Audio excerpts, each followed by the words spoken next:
Holy crap. This patient has cryptitis, orbital sphingolipid biosynthesis regulator 3, and alcoholic hepatitis. Put your thinking caps on, everybody. What could this be?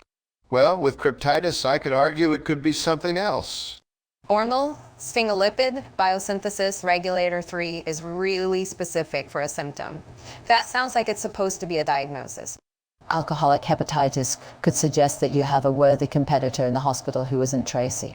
That's all fine and dandy, but it's not that simple. Our patient has limb-body wall complex. And why do you believe that? Because I'm the doctor, and I said so.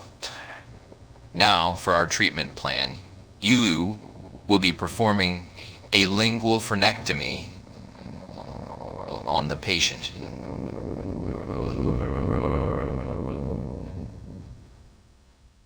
And no, it's not safe, but sometimes health outcomes... All right. I see you're still having trouble with this. What are you talking about? Surgery. It's called a lingual frenectomy. That's not the issue here, Hawks. I know what the issue is. You don't trust me because I was wrong before. But this time, I'm right. How do you expect me to believe that? Your track record, let's just say, it leaves a lot to be desired. Your track record is synonymous with your body count. I don't want to hear it. That doesn't even make sense. What in blazes is going on here? The patient's vital signs are plummeting, and we've got the wrong treatment for a limb-body wall complex.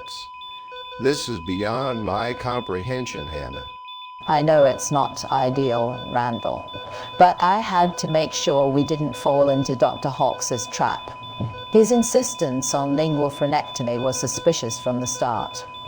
We need to focus now and come up with a suitable treatment for our patient. We certainly do, Hannah. The patient's life hangs in balance here. Tell me, what should we be doing differently?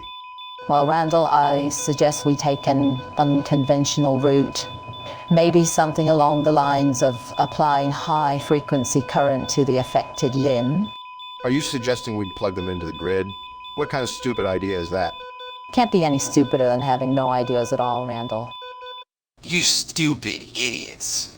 You nearly killed that patient with your limb-body wall complex diagnosis and your shit treatment lingual frenectomy? Do you all huff glue or something?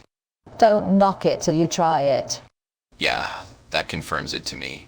We're pretty sure that's only something Hannah does, Hawks. If anyone needs firing, it's her.